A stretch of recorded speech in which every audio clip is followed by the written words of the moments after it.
pejabat yang main-main dengan MBG itu menurut saya satu, dia mengkhianati Bapak Presiden. Dua, dia mengkhianati rakyat. Kan itu uang kita tuh di sana. Bisa nggak Mbak Ayu membaca karakter dari Pak Prabowo, presiden kita? Jangan perdebatkan Ali Serangga atau bukan. Tetap ada gunanya Ali Serangga. Apa Mbak gunanya tadi saya sempat dengar?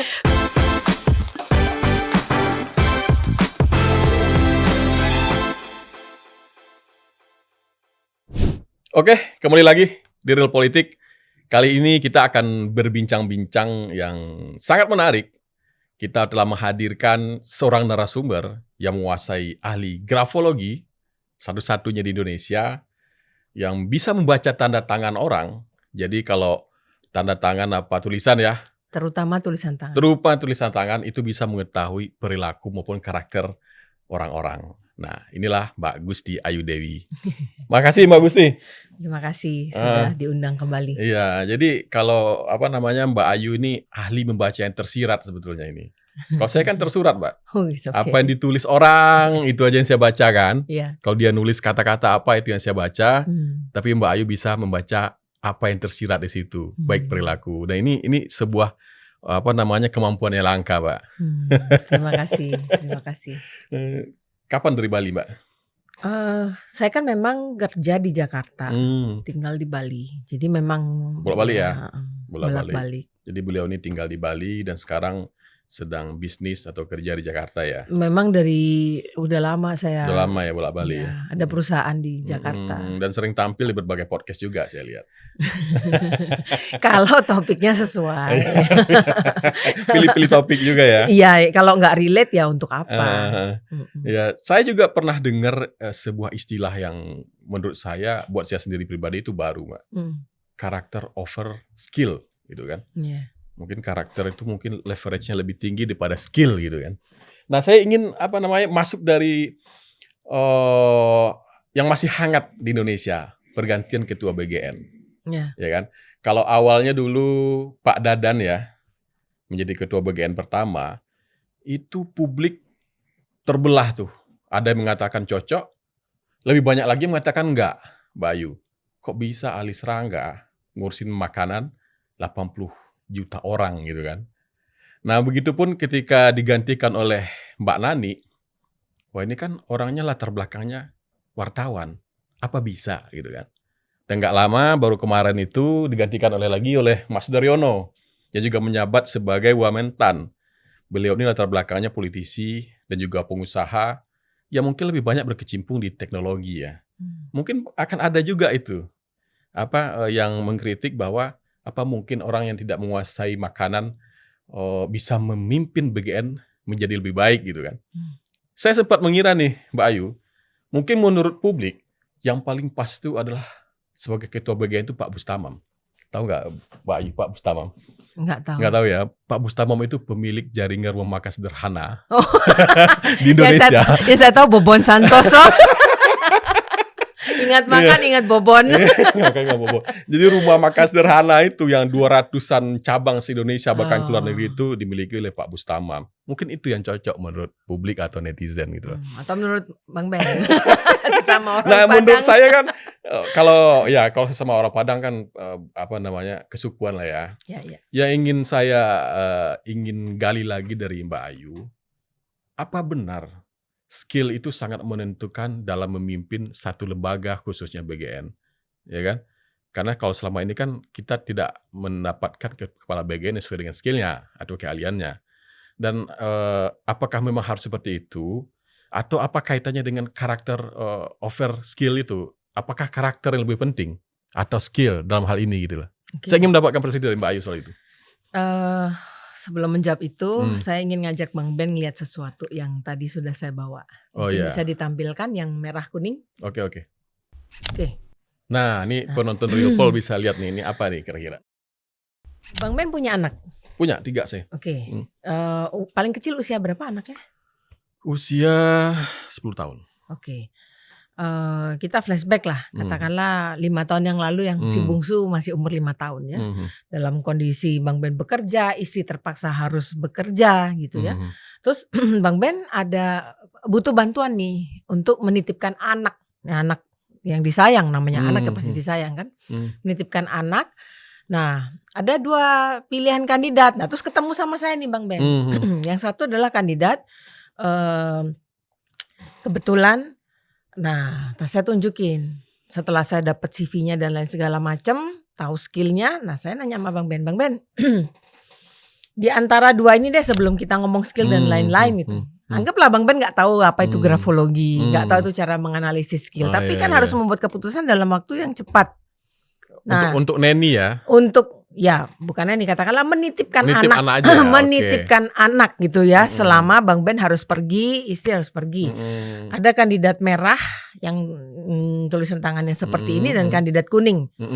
Bang Ben pilih yang mana? Jujur. Gitu ya. Kalau dari mata awam, saya akan milih yang kuning. Kenapa? Karena saya lihat saya lebih mudah membaca yang ini daripada yang merah. Itu aja. Berarti lebih pilih yang itu ya. Nah, tapi dari segi skill ini lulusan S3 pengasuhan anak nih. Oh, artinya dia memang fokusnya ngasuh dia anak ya. Dia memang fokus pertumbuhan anak, dia paham pedagogi anak, psikologi anak, dia paham nih yang merah. Iya. Bang Ben pilih yang mana? Kalau secara awam sih malah akan berbalik ke sana. Gini, setelah tahu itu gitu ya.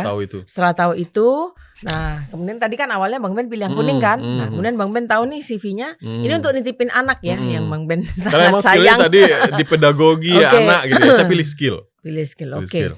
Nah kalau secara grafologi, apabila ada 2 sampel tulisan tangan seperti ini, yang merah ini pengendalian dirinya rendah dan sangat agresif. Sehingga ketika ada hal-hal yang mengganggu dirinya, maka respon pertama adalah dia akan defensif secara agresif. Agresif itu bisa verbal, bisa fisik. Wah, bahaya dong ya. Ini secara karakter ya. Ini memang real. Ini ilmunya real. Ini ada ilmunya. Kenapa? Ada ilmunya. Karena kalau dalam ilmu grafologi itu kita tidak pernah membaca isinya apa. Tapi kita melihat bagaimana penataan nomor 1 layout. Layout itu bagaimana seseorang tuh menempatkan diri di lingkungan.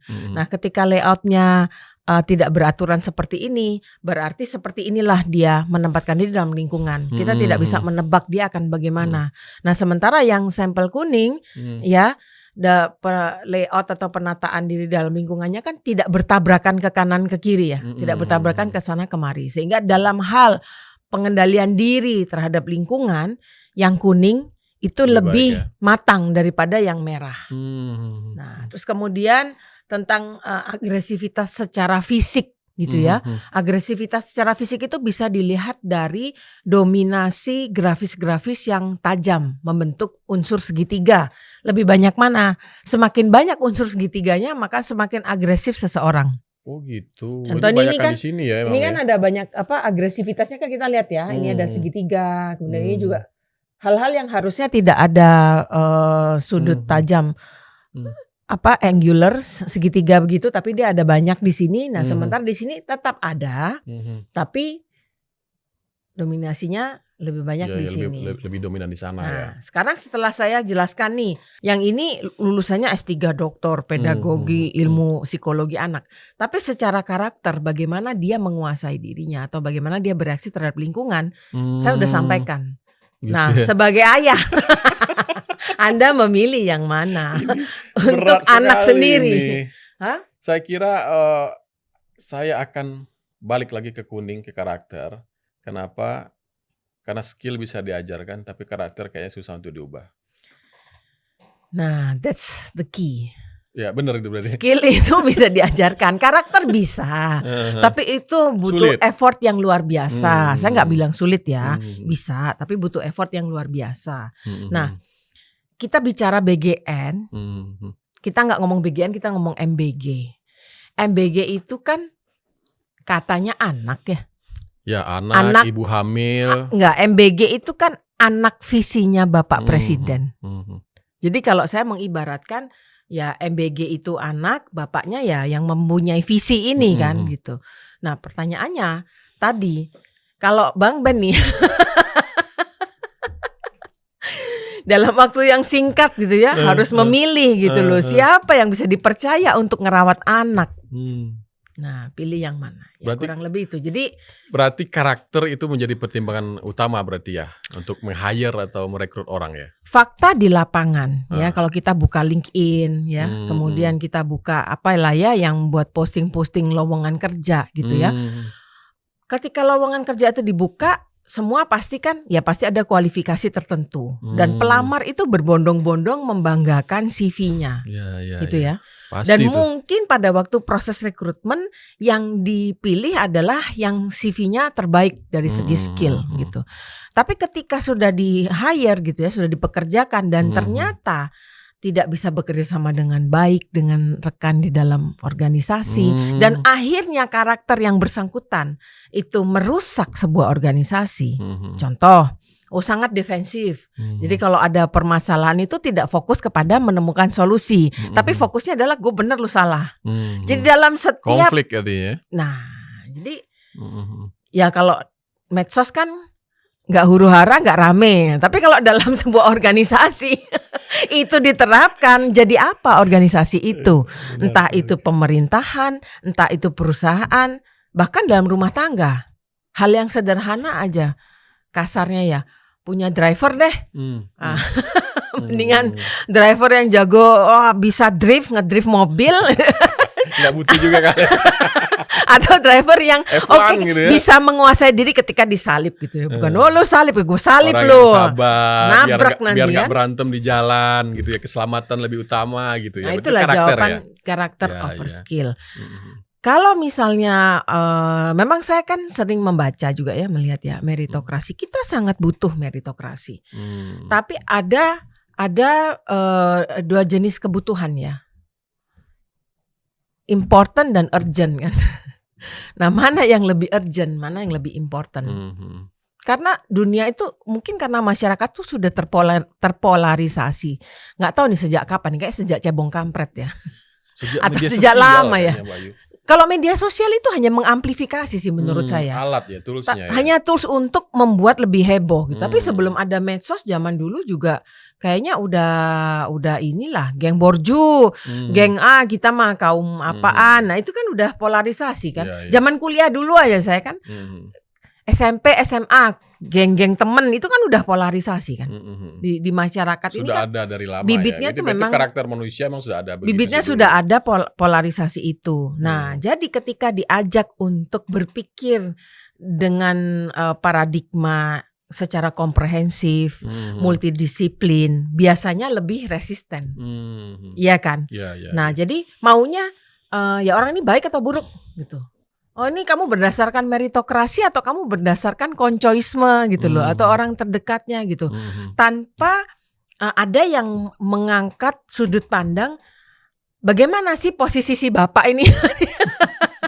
Tadi ya Anda sebagai seorang bapak gitu ya harus memilih mempercayakan anak ke siapa? Yang lulusan S3 pedagogi, lulusan S2 psikolog anak tapi secara karakter seperti itu, atau yang pendidikannya mungkin tidak sefantastis bombastis yang satunya tadi secara akademik, tapi secara karakter dia mau belajar, dia mau istilahnya bisa beradaptasi dengan baik, punya pengendalian diri yang baik contohnya gitu ya. Nah, jadi ini kan saya membawa framework yang bisa diterapkan dalam hal apapun, entah itu organisasi perusahaan maupun pemerintahan. Nah, kembali kepada kepala BGN. Dari awal yang saya sorotin adalah kalau ini sangat penting. Gini, semakin penting sesuatu harusnya lebih semakin hati-hati kan.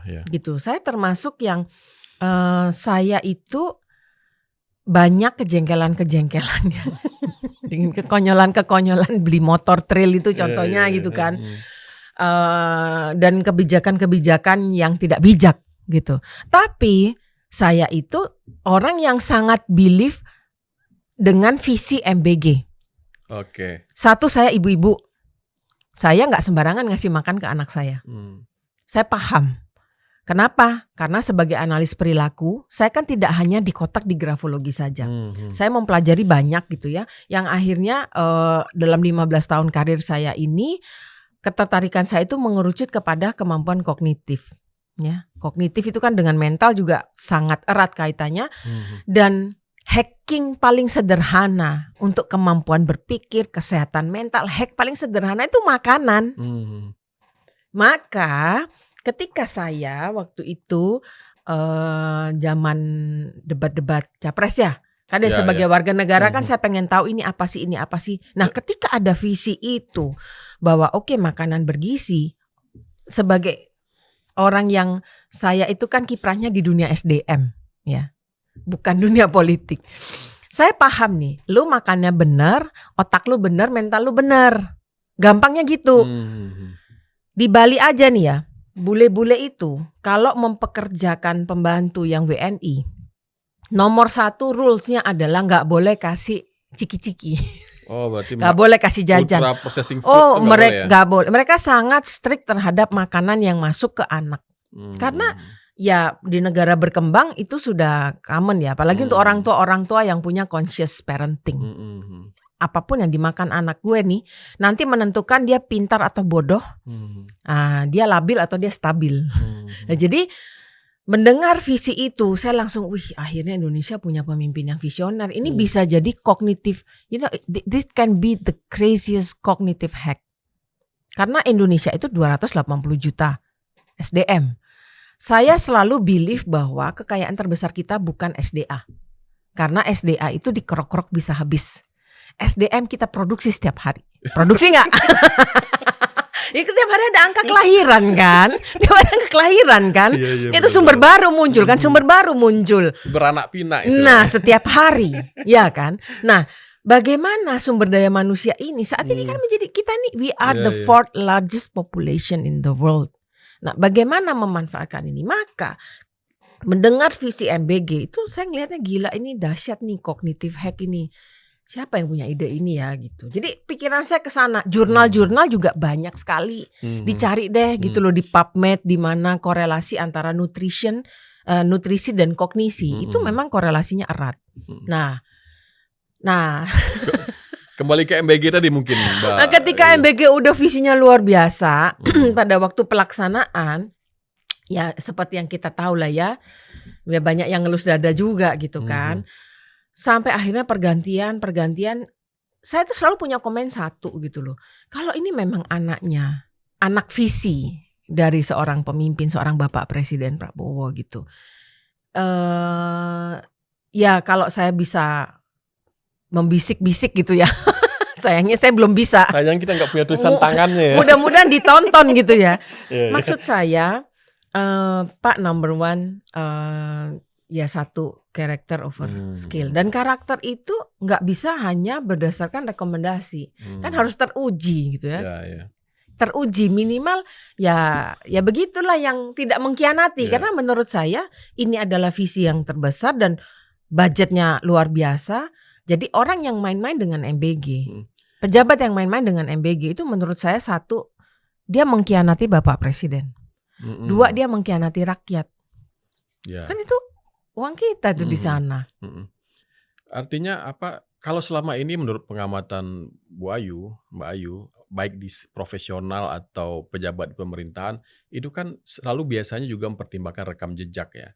Nah, apakah dalam kebiasaan di Indonesia itu rekam jejak itu memuat karakter juga nggak sih? Yang direkam itu hanya pencapaian kerja kebanyakan. Lihat aja CV, lihat aja di LinkedIn. Orang kalau post LinkedIn itu yang dipamerkan apa? Oh, pengalaman kerja di sini, pernah bikin ini, mencapai ini. Tapi nggak ada yang posting hasil assessment leadership saya sekian, kemampuan saya untuk introspeksi diri sekian. Biasanya orang nggak mau tuh. Nggak ada kan? Ya. Emang nggak ada. Mungkin nggak tahu juga gimana cara ngukur itu. Bayangin, saya tuh kalau misalnya kan saya kan punya klien-klien yang rata-rata di bidang rekrutmen ya. Ya mereka juga pakai biro psikologi juga dan ada masukan dari saya juga gitu. Berarti udah mulai beranjak ke arah situ ya. Saya dari 2011 Bang Ben. Ya? Sudah lama gitu. Cuman kan saya nggak ke politik, saya kan memang di perusahaan gitu loh. Jadi dari 2011 itu saya selalu bikin kartu. Nah, si ini leadership card-nya bagaimana, si ini leadership teamwork card-nya bagaimana gitu. Jadi selalu membuat seperti itu. Jadi saya selalu memberi pertimbangan dari segi karakter. Tapi resume-resume yang masuk, CV dan Ya mudah-mudahan dari podcast ini memberi sedikit terobosan ya dalam dunia rekrutmen, bahwa yang perlu dipertimbangkan adalah ya karakter tadi. Karena kebanyakan orang di hire karena skill, di fire karena karakternya, dipecat karena karakternya. Skillnya oke, tapi karakternya ngerusak organisasi lah gimana? Setuju. Ya artinya kalau kemarin Pak Dadan jadi ketua BGN, orang-orang menyerangnya sebagai ahli serangga, Mbak Ayu mungkin nggak ngelihat ke situnya, mungkin lebih fokus ke karakternya apa, mungkin itu ya. Karena memang saya selama ini bukan kompetensi saya untuk menseleksi skill, karena skill misalnya skill memasak, skill kan gini. Pertama juga kan harus di-define apa. Saya tuh kalau terima klien ya butuh, Bu tolong ini untuk seleksi ini. Pertanyaan saya nomor 1 adalah kompetensi apa yang dicari dari segi karakter. Kadang-kadang klien tuh mesti nggak tahu maksudnya gimana Bu, mereka nggak paham. Saya langsung minta ya udah deh, orang ini nanti disuruh kerja apa, tupoksinya apa, tugasnya apa. Nah dari pekerjaan yang harus dia lakukan, nah di situ saya translate lah. Oh berarti untuk bisa mendeliver pekerjaan ini dengan baik, dia harus punya karakter ABCDE. Dan apakah itu di setiap level struktur suatu buah organisasi, Mbak Ayu? Apakah lebih dipentingkan kepada pemimpin utamanya? Apakah juga ke level-level ke staf bawahnya? Nah kalau kita bicara kebutuhan, mau nggak punya OB yang emosional? Jadi kopinya telat, Anda tegur, ini gimana sih kok nggak dibikinin kopi? Terus kemudian misalnya si OB-nya punya sampel terusan seperti ini, dia lagi bad mood, ada kesel dilihat garpu, cerewet lu bawel. Itu kan level misalnya. Iya. Artinya kalau kita membicarakan struktur negara, artinya rekrutmen pejabat itu sebaiknya mulai beranjak ke karakter tadi ya. Ya kalau tidak mau kalau hanya dipusingkan, kalau faktor kedekatan kan mungkin percaya aja kan, ini orang dekat gua dan mungkin selama ini dia sudah menunjukkan loyalitas. Apakah itu cukup untuk menilai karakter seseorang? Apakah memang harus melalui ilmu yang seperti yang Mbak Ayu punya sekarang ini gitu? Semakin banyak semakin baik kan. Kalau kita semakin karena kan punya banyak kacamata. Sekarang banyak pencitraan kan Mbak Ayu ya. Di depan bos dia ngomong baik-baik aja, tapi di belakang itu tiba-tiba pencicilan. Nah orang-orang kayak gitu menurut saya karakternya pengkhianat. Di dan depan baik-baik tapi di belakangnya nggak bagus, itu pengkhianat udah. Banyak gitu yang bermuka dua itu banyak kan ya biasanya di dunia politik, apalagi tuh main 2-3 kaki udah biasa gitu kan. Dunia Anda itu. Ada dunia pekerjaan saya rasa juga ada itu. Ada. Politik office kantor juga ada. Office politik kantor itu ada. Jadi semakin banyak kacamata, maka pemimpin itu semakin melihat banyak kan. Dia punya banyak warna. Nah kembali kepada pemimpinnya, bagaimana dia memutuskan. Tapi secara sederhananya deh gitu loh, di rumah aja kan, Anda kan mempekerjakan apa? Asisten, pembantu, sopir. Mau nggak kalau karakternya unpredictable, agresif, berbahaya, bisa menikung, bermuka dua, mau? Saya jadi khawatir nih, kayaknya campers, kameramen harus dicek juga nih biar aman kamera. Karena begini, manusia itu ini dari teori DISC ya, gitu ya, bahwa setiap manusia itu punya 3 layer sebetulnya, 3 layer topeng. Jadi kalau manusia tidak bertopeng itu nggak ada, semua manusia bertopeng. Ini menarik nih. Layer yang pertama adalah dia di depan semua orang yang tidak dikenal, gitu kan. Bagaimana dia bersikap kepada orang yang baru dia kenal, gitu kan. Dia ingin menciptakan personanya dia lah. Itu layer yang pertama. Nah layer yang kedua adalah ketika dia dalam tekanan hebat, ya pasti sikapnya berbeda. Layer yang ketiga adalah ketika dia tanpa siapapun atau dengan orang-orang yang terdekatnya. Makanya kan kadang-kadang kalau suami istri itu, lo kenapa sama teman-teman baik banget sama suaminya sendiri, judes. Kok judes gitu ya? Wah, ya, saya kayaknya ngalamin juga tuh. Curcol dia. Berarti sama kawan-kawan kok tiba-tiba ramah gitu kan. Sama ini kok nyampe judes. Rumah kok ditanya 5 jawabnya 1, kadang iya kadang enggak gitu kan. Ada itu 2 kemungkinan. Ada 2 kemungkinan. Apakah itu layer yang memang dia nyaman menjadi dirinya sendiri, atau itu layer yang ketika dia sedang dalam tekanan hebat. Berarti Anda tekanan hebatnya. Berarti saya, kalau misalnya itu istri saya, berarti tekanannya saya gitu ya. Ya, saya tidak tahu. Kan ada 2 layer kan. Nah, untuk bisa menjawab itu ya harus dianalisis dulu. Dan kalau itu nama ilmunya apa kalau di psikologi? Enggak, itu bisa dianalisis dengan tools namanya DISC, projection tools. Yang DISC tulisan tangan namanya. bukan ya? Bukan, lain lagi itu. Oh, itu bisa dicek juga. Tapi dari tulisan tangan bisa terungkap juga ini orang kalau di depan orang gimana, kalau dalam tekanan gimana, kalau dia nggak ada orang, nggak ada siapapun dia akan bersikap seperti apa. Jadi itu kayak bisa. sebelum perkawinan tidak hanya cukup cek kesehatan, cek karakter, cek karakter juga, biar damai masa depanmu. Masa depan damai. Nah, saya nggak tahu tuh di dalam lingkar apa istilahnya ya ini mappingnya gimana gitu. Karena kan kalau kita bicara BGN ya pasti programnya MBG. Nah, MBG itu menyita perhatian kita semua kan gitu loh. Dari sisi masyarakat ya kalau ini dijalankan dengan baik ya ini luar biasa dan sangat membantu loh, terutama untuk orang-orang yang keluarga. Kita jangan lihat medsos deh. Orang yang mampu main medsos itu bukan orang miskin menurut saya. Satu, masih punya uang buat beli HP. Dua, punya uang beli kuota internet. Punya waktu, itu yang paling mahal. Punya waktu gitu loh. Gimana dengan mereka-mereka yang di daerah 3T misalnya? Bagaimana dengan mereka yang nggak punya HP, makan aja susah, terus dapat MBG gitu? Anaknya ke sekolah, minimal sebagai orang tua udah tenang kan, siang anak gue makannya diurusin. Ya berarti dia hanya mikirin pagi dan malam contohnya. Jadi kalau di handle dia dengan baik ya luar biasa. Nah pertanyaannya kan siapa yang menghandle gitu, siapa yang mengerjakan. Harus ada yang paham dengan ini dulu sih. Mudah-mudahan penonton kita, siapapun yang menonton, baik dari masyarakat umum maupun pejabat-pejabat negara ini, nonton ini dan memahami pentingnya asesmen karakter itu tadi. Jadi kalau saya ambil kesimpulan awal dari omongan Mbak Ayu, kembali ketua BGN tadi, ternyata skill itu penting, tapi karakter jauh lebih penting ya. Jelas. Jadi jangan perdebatkan Ali serangga atau bukan. Tetap ada gunanya Ali serangga. Apa Mbak gunanya tadi saya sempat dengar? Minimal kalau ada serangga menclok di makanan, Ali serangga bisa tahu ini serangga yang beracun atau enggak. Itu dia. Ini semua skill itu berguna. Kalau serangganya nggak beracun, udah telan aja. Bercanda. Menarik. Oke, lanjut Mbak Ayu. Kita sudah ngomong tentang pentingnya analisis karakter itu tadi. Dan saya mengira bahwa ini penting tidak hanya buat kita semua penonton yang ada di Real Politik ini. Mungkin pemimpin tertinggi kita juga harus tahu juga ilmu ini ya Mbak Ayu ya.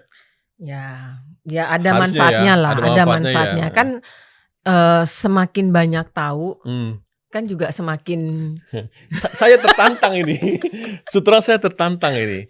Bisa nggak Mbak Ayu membaca karakter dari Pak Prabowo, presiden kita? Ya karakter semua orang bisa. Bisa ya? Kalau Pak Prabowo bisa? Ya bisa. Kan semua bisa. Bisa ya? Ilmunya ada. Semua orang yang mempelajari ilmu ini juga bisa. Tapi sebelum kita masuk ke situ, saya ingin mungkin mendapatkan perspektif dari Mbak Ayu. Apa sih yang dibutuhkan oleh Pak Prabowo untuk melakukan rekrutmen kepada pejabat-pejabat yang akan menjadi pembantunya dalam pemerintahan nanti, sekarang dan nanti yang ke depannya gitu. Atau saya balik. Apa sih yang perlu dipahami oleh orang-orang yang katanya mendukung Pak Prabowo ini? Oke, boleh. Persepsinya boleh. Kan harus saling memahami ya. Iya. Jadi jangan hanya satu memahami semua orang. Jangan hanya pemimpin memahami pembantunya, yang bawah juga harus memahami gitu loh. Oke. Saling. Menarik. Oke. Gitu. Jadi saya balik nih perspektifnya. Oke. Jadi gimana penjelasannya? Tadi kan Bang Ben nanya kan, sebetulnya lebih penting karakter atau lebih penting skill? Menurut saya itu tidak bisa dijadikan sebuah perbandingan yang harus dibunuh salah satu. Dua-duanya penting, itu harus sepaket. Tapi memang secara ranking karakter dulu nih. Nah, ranking nomor 2-nya skill. Nah, itu menurut hasil pengamatan saya selama 15 tahun ya, mengatasi permasalahan-permasalahan klien saya di perusahaannya, di organisasi. Nah sekarang berarti setelah pemimpin punya kacamata tersebut, nah sebaiknya kan juga yang di bawah-bawahnya ini juga memahami. Saya paham. Jadi menteri, pejabat, kepala badan negara itu juga harus paham karakter Pak Prabowo maunya kayak apa gitu ya? Iya, supaya bisa terjadi sinergi. Oke. Kalau nggak ada itu kan nggak ada sinergi. Iya. Lebih bagus memahami juga karakter Pak Prabowo gitu ya? Harus dua arah kan. Oke. It takes two to tango. Oke. Kita mulai dari memahami karakter Pak Prabowo. Ini penting nih. Penonton Real Politik hanya ada di sini nih. Hanya ada di Real Politik. Tolong mungkin ditampilkan bisa ya. ditampilkan tulisan tangan Pak Prabowo. Mungkin yang saya akan share adalah sebagai seorang pemimpin, semua orang yang mempunyai indikator grafis tulisan tangan seperti ini, itu mungkin kita pahami dulu gitu ya. Ini pemimpin yang seperti apa ini sebenarnya? Para menteri harus tonton nih para menteri. Tadi sudah saya sampaikan bahwa kalau kita melihat tulisan tangan itu nggak dibaca isinya gitu, tapi kita lihat bagaimana layoutnya, kemudian ke arah mana tulisan tangan ini. Kita bisa lihat ya dari jauh juga sebetulnya penataannya juga bagus ya, tidak ada yang tabrakan ke kanan kiri gitu. Paling gampang tuh saya suka begini kalau ngajar ke murid-murid saya di kelas tuh, pakai analogi mainan mobil-mobilan anak gitu, atau buku-buku di dalam rak di perpustakaan gitu ya. Nah, kalau buku itu berantakan, maka ya seperti itulah orangnya di environment gitu ya. Dia punya tantangan untuk mengorganize pikirannya, mengorganize lingkungannya gitu. Tapi sisi positifnya dia sangat kreatif. Orang yang berantakan Jadi yang berantakan itu nggak selalu nggak selalu negatif ya. Semua indikator ya yang menginterpretasikan karakter manusia itu ada plus dan ada minusnya. Tidak ada yang 100% plus, tidak ada 100% negatif gitu kan. Satu itu. Ketika dia berantakan ya dia nggak bisa mengorganize dirinya, dia nggak bisa mengorganize pemikirannya, dia nggak bisa mengorganize lingkungannya. Tapi apakah itu selalu jelek? Enggak, dia punya kelebihan juga. Dia punya kelebihan creative thinking yang is very kreatif, yang biasanya dimiliki seniman-seniman. Makanya dia bisa buat lukisan abstrak gitu kan, yang harganya sekali ngelukis bisa 100 miliar misalnya. Jadi itu menjelaskan kenapa seniman banyak yang berantakan. Ya manusia itu tidak ada baik buruk ya, hanya lebih kepada how you work, bagaimana otak Anda bekerja. This is how my brain works, this is how your brain works, lebih seperti itu. Nah, satu kita lihat ini kan sebetulnya tertata dengan rapi dan jelas. Kita bisa baca dengan clear gitu ya. Ya dia tahu apa yang dia mau gitu ya. Dia punya visi berarti ya. Ada visinya gitu ya. Visinya jauh ke depan gitu. Ngelihatnya dari mana? Sebetulnya saya nggak mau ini jadi tiba-tiba jadi kelas gitu ya. Nah, tapi mungkin nanti kelas pendek aja. Gini. Setelah episode ini nanti saya post di Instagram saya deh. Apa sih indikator grafisnya? Ini artinya apa? Supaya gampang penonton. Jadi setelah nonton podcast ini silakan ke Instagram saya nanti untuk penjelasan detailnya. Tapi interpretasinya adalah punya visi, tahu apa yang diinginkan, visinya jelas. Dan fokusnya adalah kepada tujuan yang ingin dicapai secara progresif. Outputnya harus jelas, ukurannya harus jelas dan cepat. Cepat ini kayaknya benar ya, karena Pak Prabowo sepertinya juga menginginkan itu. Semua orang yang punya, nanti saya explain di Instagram ada juga saya. yang enggak ya berarti ya. Kenapa? Ada juga yang mungkin tidak menginginkan kecepatan di dalam setiap progresnya. Ada juga nggak ya nemuin kayak gitu? Ini kan pemimpin dulu nih kita bicara nih, berarti kan gaya kepemimpinannya seperti itu. Nah, kalau bicara soal rekrutmen gitu ya, memang beliau punya preferensi juga gitu ya, bahwa berarti orang-orang yang bisa memahami visinya gitu kan. Terus kemudian kalau kita bicara skill ya, berarti butuh skill orang yang paham visinya kemana, kemudian bisa bergerak dengan cepat juga. Nah, tapi apakah orang-orang yang punya, itu kan skill ya, kemampuan memahami visi ini nih, punya kemauan untuk mewujudkan visi itu atau tidak? Apakah dia lebih peduli kepada visinya dia sendiri atau visi pemimpinnya? Nah, itu kan kembali ke karakter jadinya. Nah, jadi kalau melihat tulisan tangan Pak Presiden seperti ini, kita sudah tahu pemimpin seperti apa, gitu ya, punya visi, maunya dideliver dengan cepat, tahu tujuannya apa, progresnya juga cepat, seperti itu. Nah, sekarang yang di bawah-bawahnya, gitu ya, ketika mendapat pemimpin yang seperti ini, bagaimana bisa bersinergi gitu ya. Nah, kalau kita bicara BGN, kita bicara MBG, sebetulnya kenapa sih harus cepat, harus masif, harus begini? Ya karena memang visinya adalah untuk anak-anak bangsa. Nah, kalau untuk anak-anak bangsa berarti kan nggak boleh dibedakan, gitu ya. Dan kenapa harus cepat ya? Memang ritmenya begitu. Setiap orang kan punya gaya kepemimpinan yang berbeda-beda. Nah, tinggal yang di bawah-bawahnya ini mampu nggak mengimbangi kecepatan itu, mampu nggak mengimbangi ketepatan itu. Nah, ini yang bisa kita lihat tipe pemimpin seperti apa.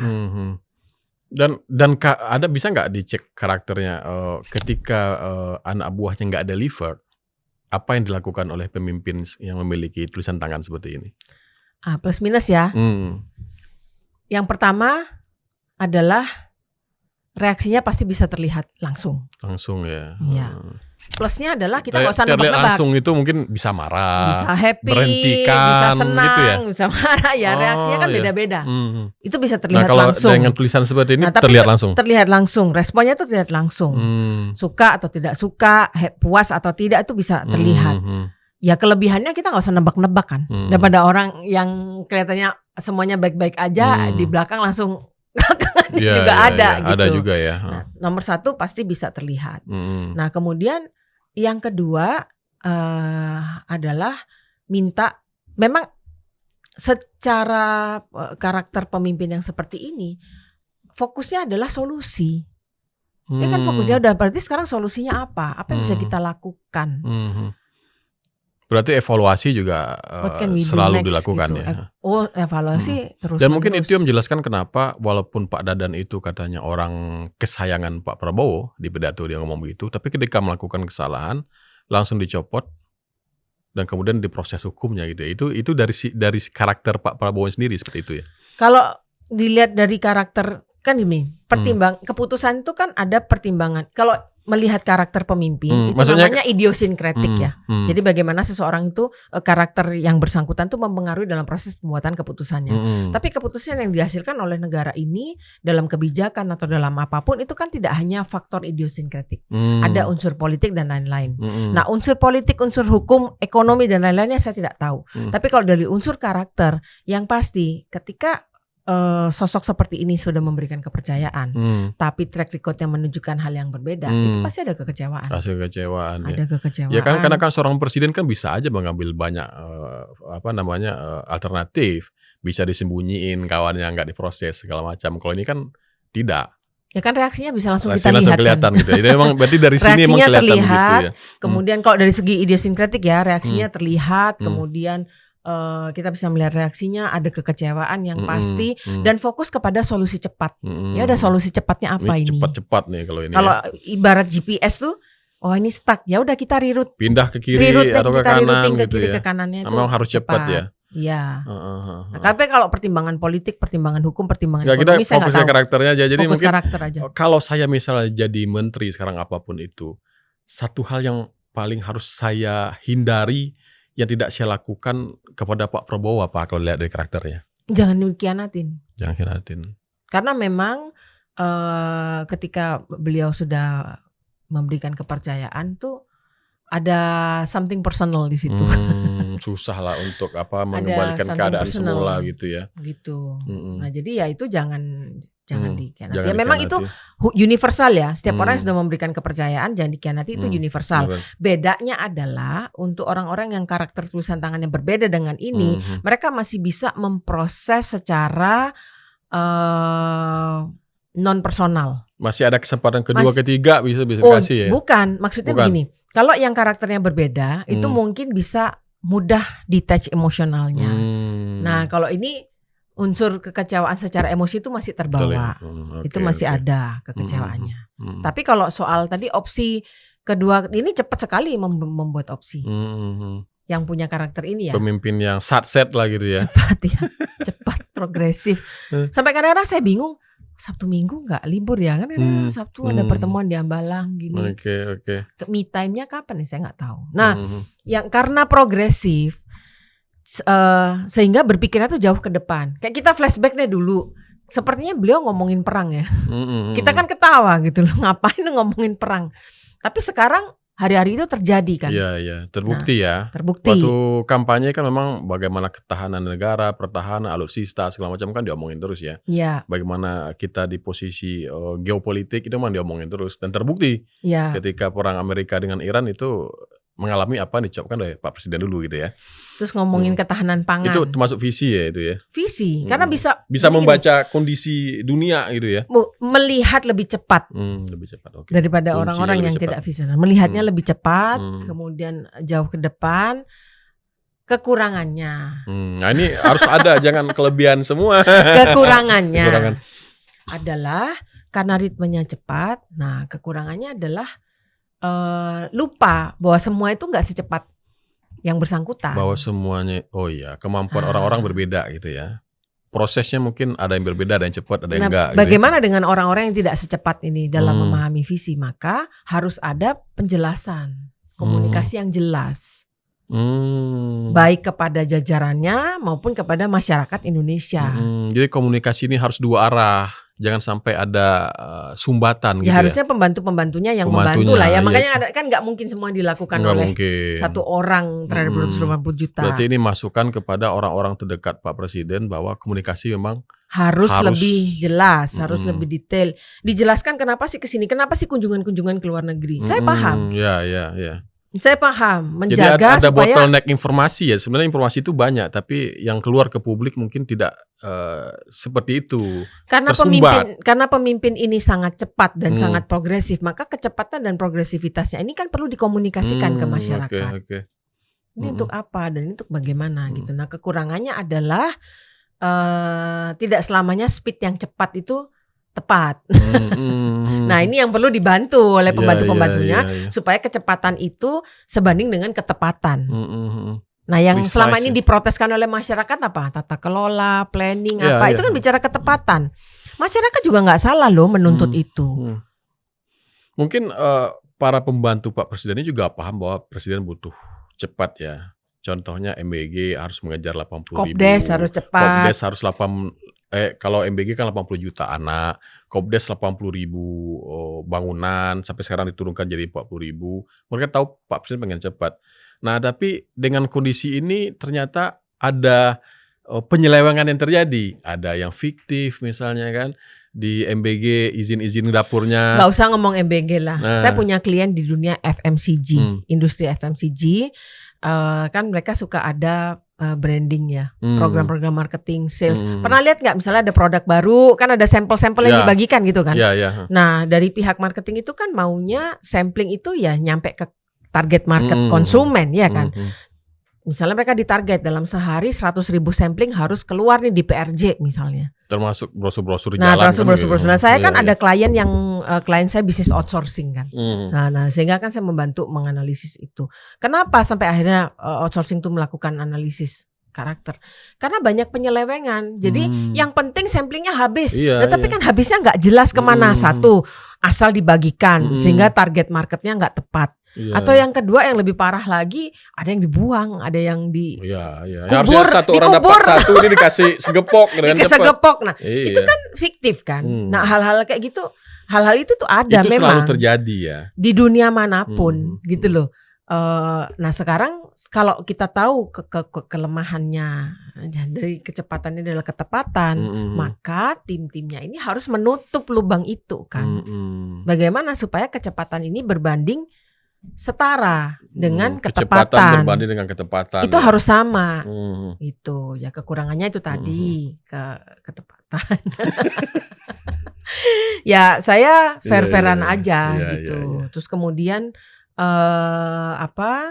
tentang rekrutmen ya, memilih gitu. Sebetulnya dari awal tuh saya agak beberapa kali juga kenapa sih nggak dipilih orang yang memang sudah teruji gitu loh karakternya.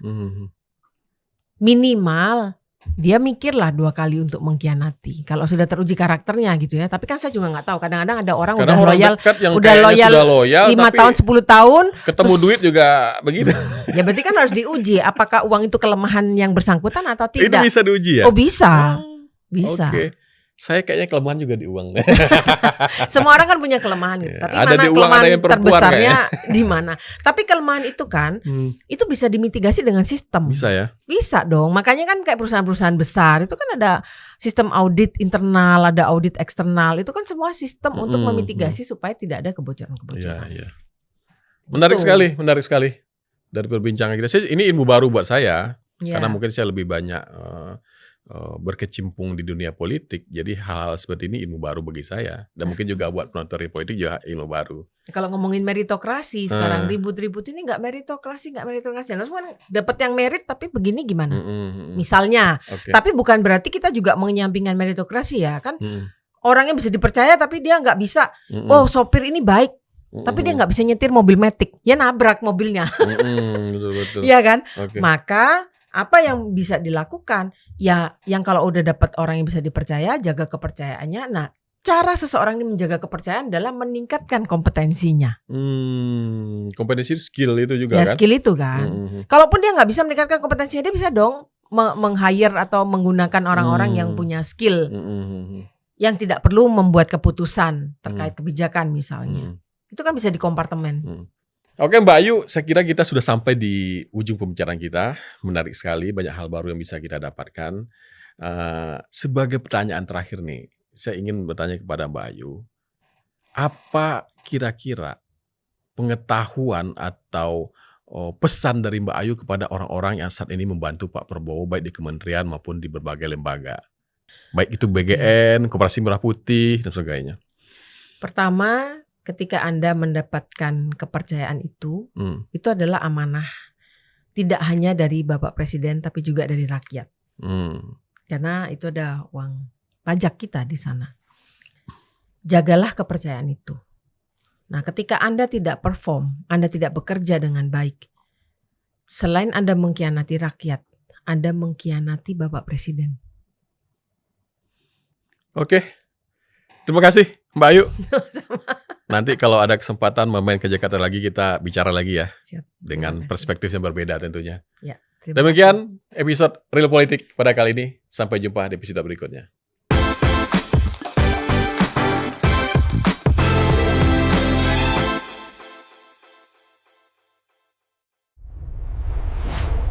Dadang Pribadi, Agung YouTube.